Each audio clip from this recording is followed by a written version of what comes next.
तो दोस्तों स्वागत है आपका हमारे इस YouTube चैनल में वंस अगेन। तो इस वीडियो में हम बात करेंगे फिजिक्स क्लास 12 चैप्टर 3 के previous year questions from Arihant book. और इस बुक में इस चैप्टर को 3 भागों में बांटा गया है। तो हम अभी पहले भाग की बात करेंगे, उसमें 2 और 3 मार्क्स से क्वेश्चन करेंगे, क्योंकि 1 और 5 मार्क्स से क्वेश्चन जनरली बच्चे कर लेते हैं, रट लेते हैं, ठीक है ना। 3 भागों में बांटा है, तो ये हमारे वीडियो की पहली सीरीज है और इस चैप्टर को मैं 3 वीडियो में कवर करूंगा, 2 और 3 मार्क्स के इंपॉर्टेंट क्वेश्चन, ठीक है। तो चलिए बिना समय गवाए आपका हम सीधा क्वेश्चन में चलते हैं, ठीक है।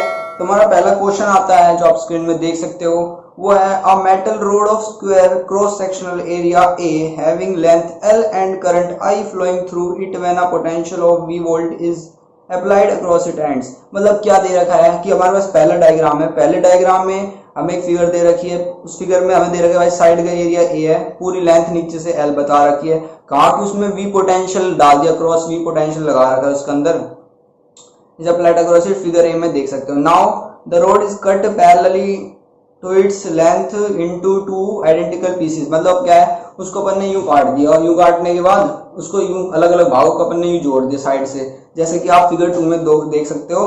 तो यूं लिख रखा है फिगर 2 में देख सकते हो, what potential difference must be maintained across the length of 2L so that the current in the road still I. ठीक है, तो हमें क्या कह रखा है, अब अपन ने काट के उसको यूं लगा दिया तो लेंथ उसकी 2L हो गई। अब हमें पोटेंशियल बताना कि अगर पहले पोटेंशियल V है तो बाद में कितना पोटेंशियल हो जाएगा अगर करंट सेम फ्लो कर रहा है। पहले I करंट फ्लो कर रहा था, अब भी I करंट फ्लो कर रहा है, ठीक है।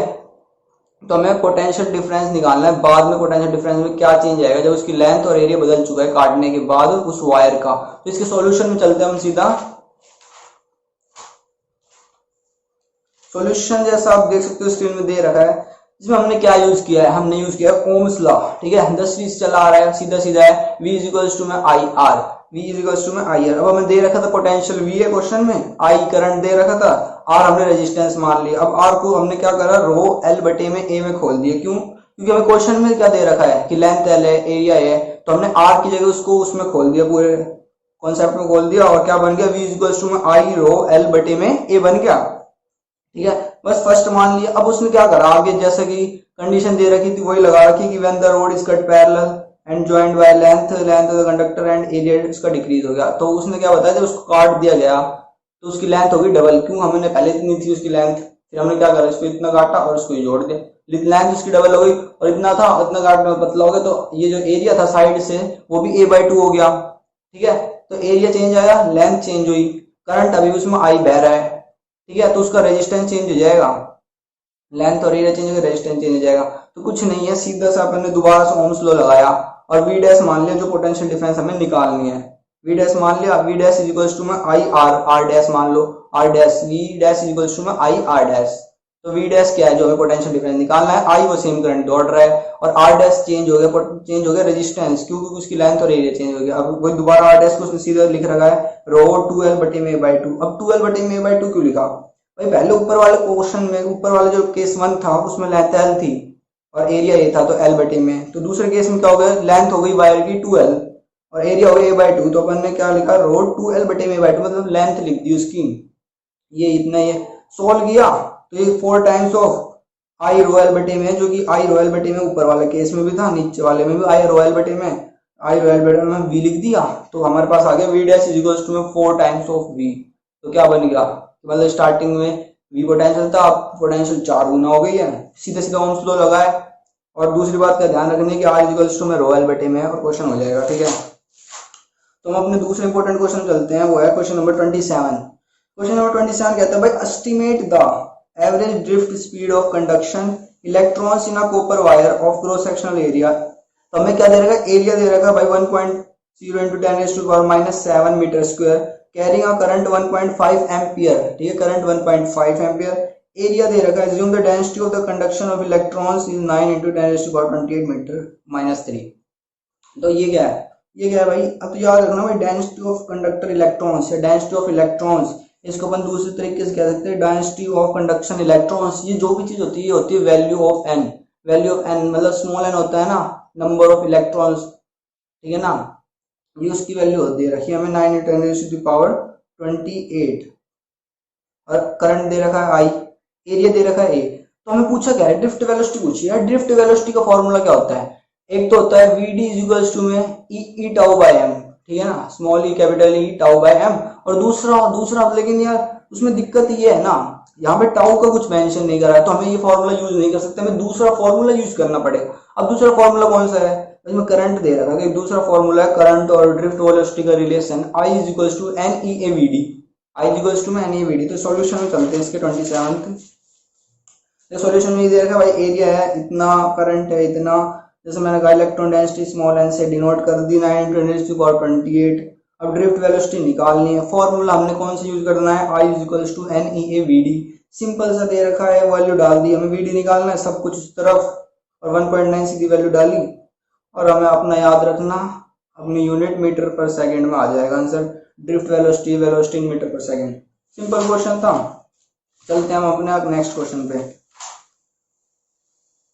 तो अपना जो नेक्स्ट इंपॉर्टेंट क्वेश्चन है ना, वो आता है क्वेश्चन नंबर 29। क्वेश्चन नंबर 29 क्या कह रहा है, drive an expression for the current density of a conductor in terms of the drift speed of electrons. ठीक है भाई, तो एक्सप्रेशन है मतलब थ्योरी का क्वेश्चन है इसमें, और थ्योरी क्वेश्चन आपके मास्टर अच्छे समझा देंगे, आपको एक दूसरी वीडियो में समझ सकते हो। तो सिंपल सा है, वो है रिलेशन पूछा गया है इसमें आपका ड्रिफ्ट वेलोसिटी और करंट का, ठीक है ना, ड्रिफ्ट वेलोसिटी और करंट, मतलब जो हमने फॉर्मूला पिछले यूज किया I is equals to n e A v d, उसका ही रिलेशन पूछा गया है, उसका डेरिवेशन पूछा गया है, तो डेरिवेशन कर लेना, वो तो हो जाएगा आपसे, ठीक है। क्वेश्चन नंबर 29 के बाद सॉल्यूशन देख सकते हो आप, मैंने देखो ये निकाल दिया, I is equals to n e A v d, फिर बाद में क्योंकि उसने पूछा उसने क्वेश्चन में पूछा है हमें चाहिए करंट डेंसिटी के साथ रिलेशन, तो करंट डेंसिटी कैसे बनाएंगे, करंट डेंसिटी होता क्या है, करंट अपॉन में एरिया, करंट पर unit area is equals to current density. तो मैंने कुछ नहीं करा, I is equals to n e A v d बन गया था। अब क्या करा, वी डी को तो उस तरफ रखा है, अब क्या ले गए, ए जो है ना, ए को आई के नीचे ले गए, आई अपॉन में ए बन गया जे, और फॉर्मूला बन गया J is equals to n e v d, simple, तो डेरिवेशन हो जाएगा। नेक्स्ट क्वेश्चन में आते हैं भाइयों। तो नेक्स्ट क्वेश्चन है क्वेश्चन नंबर 32, जिसके दो भाग हैं। पहला भाग देखते हैं। पहला भाग कहता है you are required to select a carbon resistor of resistance 47 kilo ohm plus minus 10% from a large collection, what should be the sequence of colour band used to code it. तो कुछ नहीं है, इसके लिए आपको एक ट्रिक पता होनी चाहिए, एक हैक, ये ना, वो ये होता है, जैसे कि आपने स्क्रीन में देख सकते हो, VBROY great Britain very good wife wearing gold silver necklace. अब इसका मतलब क्या है भाई, अब इसका पहले आप ये याद रख लो कि भाई बीबी रॉय को यार नाम है बीबी रॉय, ठीक है, जो कौन है, ग्रेट ब्रिटेन, और ग्रेट ब्रिटेन के अलावा क्या है, वेरी गुड वाइफ है, जो कि सिल्वर क्या पहनती है, वेयरिंग गोल्ड सिल्वर नेकलेस।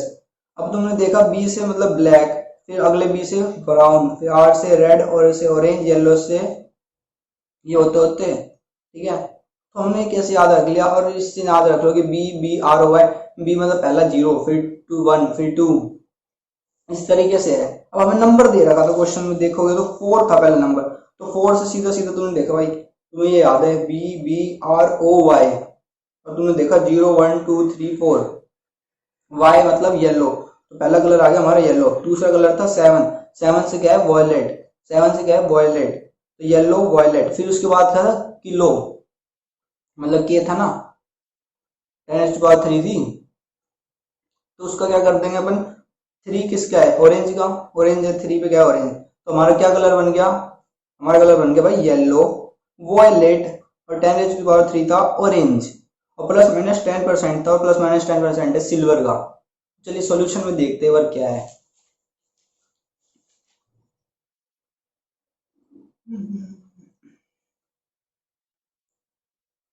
तो जैसे कि आप देख सकते हो सॉल्यूशन इसका यही है कि बता रखा है भाई, 4 से येलो है, 7 से वॉयलेट है, 3 से ऑरेंज है, और 10 से सिल्वर है, जैसे कि मैंने आपको बताया था, सेम टू सेम वही है।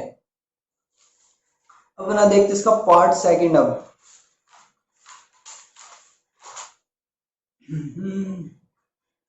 पार्ट सेकंड में क्या दे रखा है भाई, पार्ट सेकंड में कहता है भाई right the characteristic of मैग्नीन which make it suitable for making standard resistance.